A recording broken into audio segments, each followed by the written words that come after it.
इसके पहले आपने पढ़ा था पादप जगत के बारे में कि पादप जगत को कितने भागों में बांटा गया था ना, कितने वर्गों में, तो आपने पढ़ा था 5। आज हम पढ़ने वाले हैं प्राणी जगत के बारे में, जंतु जगत के बारे में। इसे कितने संघों में बांटा गया है जो हमें पढ़ना है, बहुत इंपॉर्टेंट टॉपिक है, खास करके कक्षा 10 वाले और कक्षा 11 वाले। ठीक है, 9th में भी होगा आई थिंक, हाँ है। ठीक है, बात करते हैं प्राणी जगत के बारे में। क्या होता है प्राणी, कैसे पहचानेंगे, क्या लक्षण होता है कि प्राणी, पादप से प्राणी क्यों अलग हैं, क्या लक्षण ऐसा होता है कि पौधों से जंतुओं को अलग रखा गया, वही हम समझने वाले हैं। वर्गीकरण का आधार, किन किन आधारों पे प्राणी को पादप से अलग रखा गया या जंतु को अलग रखा गया। तो पहला टॉपिक है संगठन स्तर। संगठन स्तर का मतलब कुछ ऐसे प्राणी होते हैं या कुछ ऐसे जीव होते हैं, पहले नॉर्मली समझ दो, कुछ बात समझ दो, वैसे जीव कैसे बनते हैं। पहले जीव के बारे में समझ जाओ। जीव जानते हैं जिसमें जीवन होता है वही क्या होता है, जीव होता है। तो जीव का निर्माण कैसे, कोशिका। शरीर की संरचनात्मक एवं क्रियात्मक इकाई को क्या बोला जाता है, कोशिका बोला जाता है। कोशिका की खोज जानते हैं रॉबर्ट हुक सन 1665 में, केंद्रक की खोज रॉबर्ट ब्राउन ने सन 1831 में, और कोशिका सिद्धांत किसने बनाया था, स्लाइडन और शॉन ने बनाया था 1839 में। ठीक है, पॉइंट हमें क्या समझना, हमें समझना यह है कि जीव का निर्माण किससे होता है। तो जीव का निर्माण किससे होता है, तो सबसे पहली इकाई, मूल इकाई होती है कोशिका। कोशिका मिलके बनाती है ऊतक, ऊतक मिलके बनाते हैं ऊतक तंत्र, ऊतक तंत्र मिलके बनाते हैं अंग, और अंग मिलके बनाते हैं अंग तंत्र, अंग तंत्र मिलके बनाते हैं शरीर। समझ रहे हैं किसी जीव का निर्माण कैसे होता है। तो कुछ जीव होते हैं हमारे पर्यावरण में, या कुछ ऐसे जीव होते हैं जिनका निर्माण केवल कोशिका से होता है। तो जिन जीवों का निर्माण कोशिका से होता है उन्हें हम बोलते हैं कोशिकीय स्तर का मेसोडर्म, या उन्हें हम कहते हैं कि उन जीवों में कोशिकीय स्तर का संगठन है। ठीक है, जैसे आज हम जब इसके बारे जगत के बारे में हम पढ़ेंगे तो हम जानेंगे, आप याद रखेंगे पोरीफेरा से लेके नाइडेरिया तक, टीनोफोर तक कोशिकीय स्तर का जीवन होता है या संगठन स्तर होता है। संगठन स्तर का मतलब पॉइंट समझो, संगठन का मतलब शरीर मिलके बना हुआ है किनसे, तो इनके जो पहले जब हम इसको बताएंगे आपको तो वहां समझाऊंगा कि संगठन स्तर जो प्राणी होते हैं उनमें दो तरीके का संगठन स्तर होता है, एक होता है कोशिकीय स्तर का और दूसरा होता है ऊतक स्तर का। वे जीव जिनका निर्माण केवल कोशिका से हुआ है उसे हम बोलेंगे कोशिकीय स्तर का संगठन, और वे जीव जिनका निर्माण ऊतक से हुआ है उन्हें हम बोलेंगे ऊतक स्तर का संगठन। वे जीव जिनका निर्माण कई ऊतकों से हुआ है उन्हें हम बोलेंगे ऊतक तंत्र का संगठन।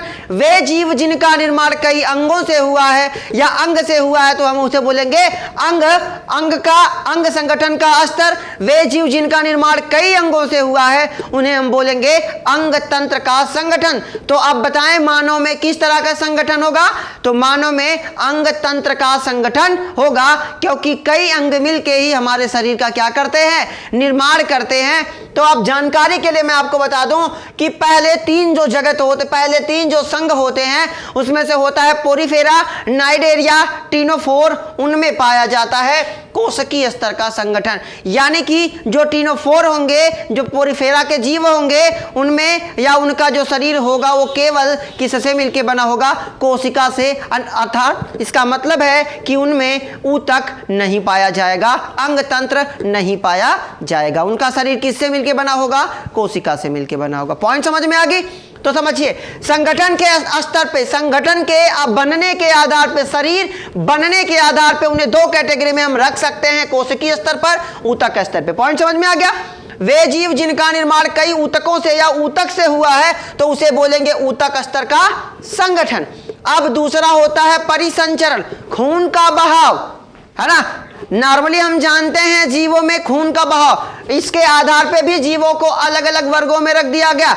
वे जीव जिनमें खून हृदय से अलग अलग अंगों तक बहता है, कुछ ऐसे जीव होते हैं जिनमें हृदय का काम ही नहीं होता, किसी एक जगह स्पेशल कोई विशेष जगह होती है। यानी कि जैसे मनुष्य की बात कर लो उदाहरण के तौर पे, परिसंचरण का मतलब खून का बहाव।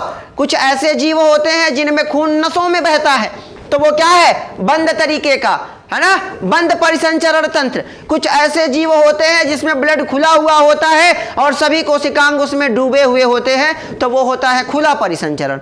हम पढ़ेंगे किन में खुला होता है, किन में बंद होता है। जब आप जैसे जैसे संघ पढ़ते जाएंगे वैसे वैसे चीजें क्लियर होती जाएंगी।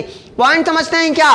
परिसंचरण, कुछ ऐसे जीव होते हैं जिनमें ब्लड यानी कि रुधिर ऐसे खुला होता है, शरीर में पूरी तरह हर जगह फैला हुआ होता है। हम लोगों में नस में है कि नहीं? उनके मुंह में खून बह रहा है, यहाँ शरीर में ऐसे खुले में बह रहा है, कोई नस नहीं, कोई धमनी नहीं, कोई वाहिका नहीं, ठीक है, ऐसे ही बह रहा है। उसमें जिस कोशिकांग को जिसकी जरूरत है वो अपना ले रहा है। समझ रहे हैं कि नहीं समझ रहे हैं? लेकिन जिनमें इस तरह का संगठन होगा उसे बोलेंगे खुला परिसंचरण, उसे बोलेंगे खुला परिसंचरण। और जिनमें ब्लड किसी विशेष अंग के द्वारा यानी कि हृदय वगैरह के द्वारा, वाहिनियों द्वारा, नसों के द्वारा, जिसे हम कहते हैं एक स्थान से दूसरे स्थान तक ले जाया जाता हो और उसमें बीच में कोई इन्वॉल्व नहीं हो सकता। कहने का मतलब ऐसा नहीं कि कोई ट्यूबवेल से पानी चला रहा है तो अपना पाइप लगा के बगल में से घिसरा ले जाओ, है ना, वहां से पानी आ रहा है तुम्हारे खेत तक नहीं पहुंच रहा है, तो उसे क्या बोलेंगे? बंद। पाइप से जो पानी जा रहा है वो कैसा परिसंचरण है? बंद है। वो सीधे कहां जाएगा? जहां जाना है वहां पे जा रहा है। लेकिन अगर बीच में नाली से पानी जाता है, मान लेते हैं गांव में होती है ना नाली वाला पानी, तो कौन यहाँ थोड़ा सा काट लेगा, अपन लहसुन प्याज हुआ लेगा बीच में, होता कि नहीं होता?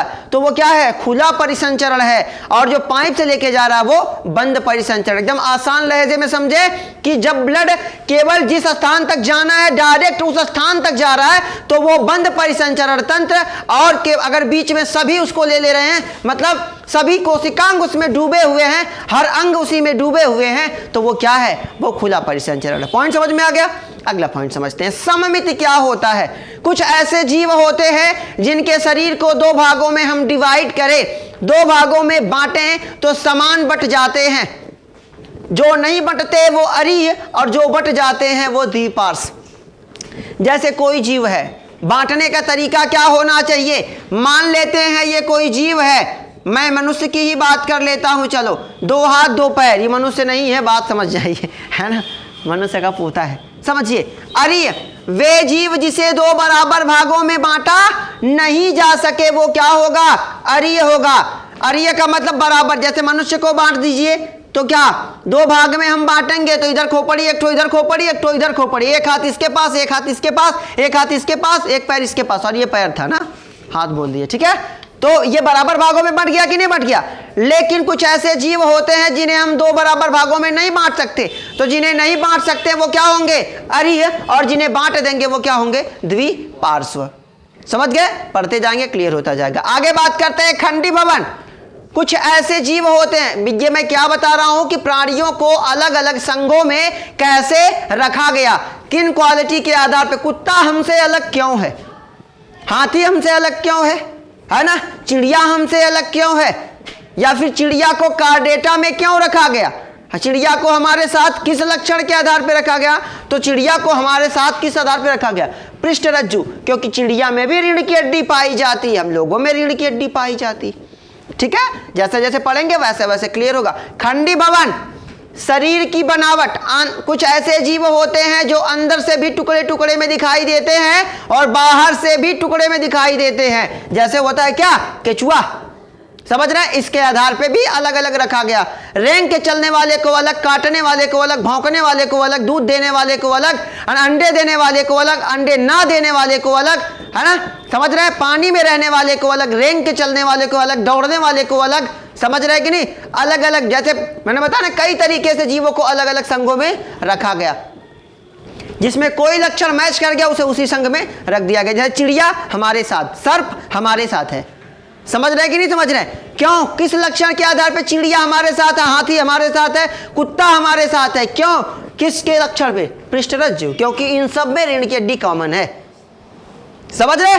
पृष्ठरज्जु का मतलब चिड़िया में भी रीढ़ की हड्डी पाई जाती है, कुत्ते में भी पाई जाती है, हाथी में भी पाई जाती है, हम लोगों में भी पाई जाती है। अब इसके बाद अगर हम बात करेंगे तो फिर हम लोगों में से जब चिड़िया को अलग छांटना होगा तो चिड़िया को छांटा जाएगा किस लक्षण के आधार पे? वो अंडे देती है और हम मनुष्य, मैं नहीं दे रहा हूं जी, है कि नहीं? मनुष्य क्या देता है? बच्चे देता है ना। अब देखो कुछ ऐसे, अब बच्चे देने के आधार पे भी इसे दो कैटेगरी में रख दिया जाता है। एक होता है वे जीव जो परिपक्व बच्चे को जन्म देते हैं, एक वे जीव जो परिपक्व बच्चे को जन्म नहीं देते। आप जानते हैं कंगारू वो अपरिपक्व बच्चे को जन्म देता है, उसका बच्चा जब पैदा होता है तो आप उसे अपनी हथेली पे रख सकते हैं, इतना छोटा 2 इंच का होता है, 2 से 3 इंच का, ठीक है। फिर उसे वो क्या करता है, पैदा होने के बाद वो अपरिपक्व होता है, पूरी तरह से विकसित नहीं होता, उसे वो मार्सूपियल थैली में रखता है। आप कंगारू को देखेंगे तो उसके यहाँ एक थैली होगी, उसके अंदर वो अपने बच्चे को रखता है और तब तक रखता है जब तक कि वो परिपक्व ना हो जाए। मनुष्य में परिपक्व बच्चे को जन्म देता है, कुत्ता परिपक्व बच्चे को जन्म देता है, हाथी परिपक्व बच्चे को जन्म देता है, हालांकि हथनी देती है ना। तुम लोग सवाल बहुत ज्यादा करोगे। पॉइंट पे आते हैं। पृष्ठरज्जु, खंडी भवन समझ में आ गया। पृष्ठरज्जु, वे जीव जिनमें रीढ़ की हड्डी यानी कि स्पाइनल कार्ड पाया जाता है, उसे हम क्या करते हैं, अलग संघों में रखते हैं। क्यों रखते हैं? क्योंकि जिनमें पृष्ठरज्जु जैसे जोंक, केचुआ, इसमें रीढ़ की हड्डी नहीं पाई जाती, तो जिनमें रीढ़ की हड्डी नहीं पाई जाती उन्हें भी हम अलग संघ में रख देते हैं। पॉइंट समझ में आ गया? यहां तक कि जीवों को हम अलग अलग क्यों रखते हैं, इतने कारण थे जिसकी वजह से जीवों को हम अलग अलग वर्गों में, अलग अलग संघों में रखते हैं। अब हम समझेंगे प्राणियों का वर्गीकरण। जो प्राणी है या जंतु है उन्हें कितने संघों में बांटा गया, इसके बारे में हम पहले ही पढ़ चुके हैं। हालांकि मैं आपको शॉर्टकट ट्रिक बता दे रहा हूं। मैंने आपको बताया था पीसी प्ले ए क्यूब MEHC, इसके बारे में हम पहले भी पढ़ चुके हैं। जीवों को कितने संघों में बांटा गया, तो जीवों को टोटल 11 संघों में बांटा गया है, जो हमें कवर करने हैं, जो हमें पढ़ने हैं। पहला होता है पी से होता है पोरीफेरा, आप जानते हैं, मैं आपको हल्का सा बता दे रहा हूं। सी से नाइडेरिया और टीनोफोर, क्योंकि स्पेलिंग जब आप इसके लिखेंगे तो सी से लिखेंगे, सी साइलेंट होता है, तो इससे टीनोफोर और नाइडेरिया दोनों होता है। प्ले से होता है प्लेटी हेल्मंथीज, ए क्यूब का मतलब 3A, तो पहले ए का मतलब होता है एस्की हेल्मंथीज, दूसरे का होता है एनिलिडा और तीसरे का होता है आर्थ्रोपोडा, ठीक है। उसके बाद होता है यम से होता है मोलस्का, ई से होता है इकाइनोडर्मेटा, एच से होता है हेमिकार्डेटा और सी से होता है कार्डेटा।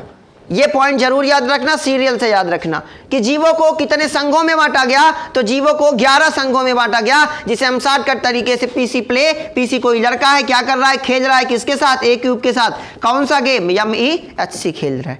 पॉइंट समझ में आ गई? आगे बात करते हैं। अब हम शुरू करते हैं आपका पहला टॉपिक, पहला संघ, संघ पोरीफेरा।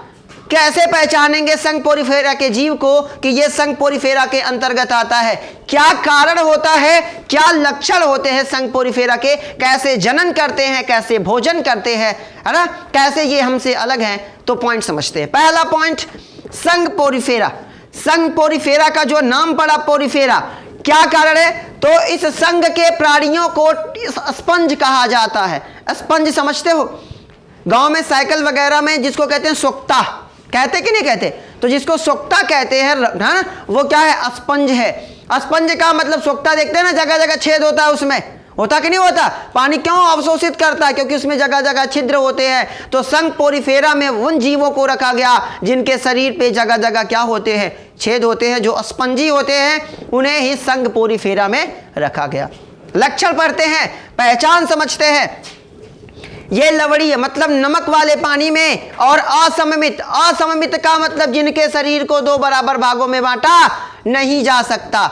आगे, ये आद्य बहुकोशिक जीव, ये बहुत ही पुराने और बहुकोशिक पॉइंट याद रखना क्या होते हैं, बहुकोशिक। यहां अगर हम चलेंगे संगठन स्तर पर, तो कोशिकीय संगठन स्तर और ऊतक, तो ऊतक का मतलब क्या होगा, जिसमें ऊतक हो गया तो ऊतक किससे मिलके बनता है, बहुत कोशिकाओं से मिलके बनता है कि नहीं बनता, समझ रहे हैं। इसमें थोड़ा सा कंफ्यूजन होगा, देखिए ये बहुकोशिक होता है लेकिन इसमें कोशिकीय स्तर पाया जाता है। ये क्या होता है, आद्य बहुकोशिक है, जब बहुत कोशिका हो जाएगी तो वो क्या बना लेगी, ऊतक बना लेगी। ये बहुत बहुकोशिक होते हैं, लेकिन इनका जो शरीर संगठन होता है ये कैसा होता है, कोशिकीय स्तर का, यानी कि इनका शरीर किससे मिलकर बना हुआ होता है, कोशिकाओं से मिलकर बना हुआ होता है। या पॉइंट आप देखिए, ये आद्य बहुकोशिक है, ये क्या है, आद्य बहुकोशिक। इनके शरीर पे क्या होते हैं, बहुत बहुत ज्यादा छिद्र होते हैं इनका शरीर। ये कहाँ पाए जाते हैं, लवणीय क्षेत्र में पाए जाते हैं, और शरीर को हम 2 बराबर भागों में डिवाइड नहीं कर सकते। लेकिन इनका शरीर का संगठन, इनकी बनावट जो होती है वो कैसी होती है? कोशिकीय स्तर का। मतलब इनका जो शरीर होता है वो किससे मिलकर बना हुआ है? कोशिकाओं से मिलकर बना हुआ है। पॉइंट समझ में आ गया? यहां तक आगे बात करते हैं कोशिकाओं में पाचन। देखिए, मनुष्य की बात कर लें, हम लोगों में पाचन के लिए एक स्पेशल अंग होता है। जैसे हम लोगों में पाचन मुख से शुरू होता है ना? मुख से पाचन शुरू हुआ, आहार नाल, आमाशय, छोटी आंत, बड़ी आंत, होता कि नहीं होता? लेकिन इनमें जो पाचन होता है, जो पोरिफेरा जगत संघ के जो जीव होते हैं, इनमें पाचन कहाँ होता है भाई? तो कोशिका में होता है। कहाँ होता है? मतलब एनर्जी को अवशोषित करने का काम, पाचित करने का काम कौन करता है? कोशिकाएं करती हैं। पॉइंट समझ में आ गया कि नहीं आ गया? चलो अगला पॉइंट समझते हैं। इनके शरीर में कंकाल, मतलब कंकाल पाया जाता है। कंकाल का क्या काम होता है? कोई भी घर बनाया जाता है तो सबसे पहले उसकी डिजाइन बनाई जाती है, पहले नींव भरी जाती है, उसके बाद उसी के हिसाब से दीवार उठाई जाती है। ऐसा तो होता नहीं कि पहले दीवार उठा देते फिर ढांचा बनाएंगे, ऐसा होता है? नहीं होता है। तो कंकाल क्या करता है? शरीर को क्या करता है? आकार प्रदान करता है। अगर कंकाल, हमारे शरीर से कंकाल को हटा दिया जाए तो मुड़ के इतना बड़ा हो गए, उठा के लग जाएगी मम्मी ऐसे फेंक के, समझ? जैसे कपड़ा होता है वैसे हम हो जाएंगे। कंकाल क्या काम करता है? शरीर को आकार प्रदान करता है। अगर कंकाल को हटा दिया जाए तो मांस का लोथड़ा बचेंगे, कुकुर की तरह लग जाएगा, है कि नहीं? नहीं होता ऐसे भाई, केवल हम बन जाएंगे क्या? कपड़े जैसा बन जाएंगे। जब कपड़े को नहीं बांस लगा के इसे खड़ा किया जाता है खेत में, क्यों? क्योंकि वो जो अंदर जो बांस डाला गया है वो क्या है? वो उसका कंकाल है, जिसको ढोक बोलते हैं ना। खड़ा नहीं किया जाता खेत में भाई साहब को बढ़िया से जूता उसा पहना के चिड़ियों को डराने के लिए। तो वो क्या कर रहा है? वो शरीर को उसके आकार दे रहा है। ठीक है, अगला पॉइंट, शरीर पे असंख्य छिद्र होते हैं, ये हम पढ़ चुके। जनन, वेरी इंपॉर्टेंट टॉपिक। जनन कैसे करते हैं? तो पोरिफेरा के जो जीव होते हैं उनमें नर मादा अलग नहीं होते, बल्कि एक ही में होते हैं। मतलब नर मादा दोनों के लक्षण एक ही में। अंडाणु शुक्राणु दोनों वो स्वयं उत्पन्न करते हैं। तो जो अंडाणु शुक्राणु दोनों उत्पन्न करता है उसे हम क्या बोलते हैं? उसे हम बोलते हैं उभयलिंगी। क्या बोलते हैं? उभयलिंगी। जैसे उभयचर होता है, वे जीव जो स्थल और जल दोनों में रहते हैं उन्हें उभयचर बोला जाता है। उसी प्रकार से वे जीव जो नर मादा दोनों के लक्षण उत्पन्न करते, उभयलिंगी। उभय का मतलब कॉमन, लिंग मतलब जिनमें दोनों लिंग पाया जाता है उसे क्या बोलेंगे? उभयलिंगी। समझ रहे हैं? आगे समझते हैं। ये उभयलिंगी हो गए, नर्मदा हो गए। ये अलैंगिक, ये अलैंगिक। देखिए जनन ये दो तरीके से करते हैं। ये अलैंगिक जनन भी करता है, लैंगिक जनन भी करता है। कौन? पोरिफेरा के जीव। पॉइंट समझ में आ रहा है? पोरिफेरा के जो जीव होते हैं वो अलैंगिक जनन करते हैं। अलैंगिक जनन किसके द्वारा? विखंडन। विखंडन हम जानते हैं, जब कोई जीव अपने ही शरीर को दो भागों में तोड़ के नए जीव की उत्पत्ति करता है तो उसे क्या बोलते हैं? विखंडन बोलते हैं। यानी कि जो इसके जीव होते हैं पोरिफेरा के, उनके शरीर से एक कली निकलती है जो बाद में अलग होकर, जो मुकुलन वाला, बडिंग वाला जो सिस्टम होता है, वैसे ही ये क्या करता है? अपने ही शरीर से डिवाइड होके दो या एक अलग जीव की क्या करता है? उत्पत्ति। वो किसके द्वारा? विखंडन। अलैंगिक जनन पोरिफेरा किसके द्वारा करते हैं? विखंडन के द्वारा करते हैं। लैंगिक जनन किसके द्वारा करते हैं? युग्मक के द्वारा। युग्मक कौन होता है? मनुष्यों की बात कर दे तो नर में क्या होता है? शुक्राणु, और मादा में क्या होता है? अंडाणु। वैसे अगर पोरिफेरा की बात करें तो इसमें अंड और शुक्राणु होता है। लैंगिक जनन अलैंगिक जनन दोनों करते हैं कौन? पोरिफेरा। पॉइंट समझ में आ गया? निषेचन। निषेचन आप जानते हैं दो तरीके का होता है। एक निषेचन होता है आंतरिक, एक होता है बाह्य। वे जीव जो शरीर के अंदर निषेचन करते हैं, मतलब जिनमें युग्मक शरीर के अंदर मिलते हैं, उन्हें बोला जाता है आंतरिक निषेचन। और वे जीव जिनमें दोनों युग्मक शरीर के बाहर मिलते हैं, मेढक में क्या होता है? बाह्य निषेचन। वो उनके दोनों युग्मक, उनके लार्वा कहाँ मिलते हैं? जल में मिलते हैं, तो उनमें होता है बाह्य निषेचन। मनुष्य की बात कर ले तो कौन सा निषेचन? आंतरिक निषेचन। लेकिन हम पढ़ रहे हैं पोरिफेरा, तो पोरिफेरा में जो युग्मक होते हैं वो शरीर के अंदर मिलते हैं। यानी इसका मतलब क्या है कि इसमें कौन सा निषेचन होगा? आंतरिक निषेचन। जब निषेचन शरीर के बाहर होगा तो बाह्य निषेचन, अंदर होगा तो आंतरिक निषेचन कहा जाता है। एग्जाम्पल इसका जरूर याद रखेंगे। साइकॉन फिगर मैंने सामने बनाया, स्पॉन्जिला, यू स्पंजिया, इनके सबके शरीर पे ये सारे लक्षण इनके अंतर्गत आते ही है। और ये फिगर आप देखिए, शरीर पे जगह जगह छिद्र है कि नहीं है?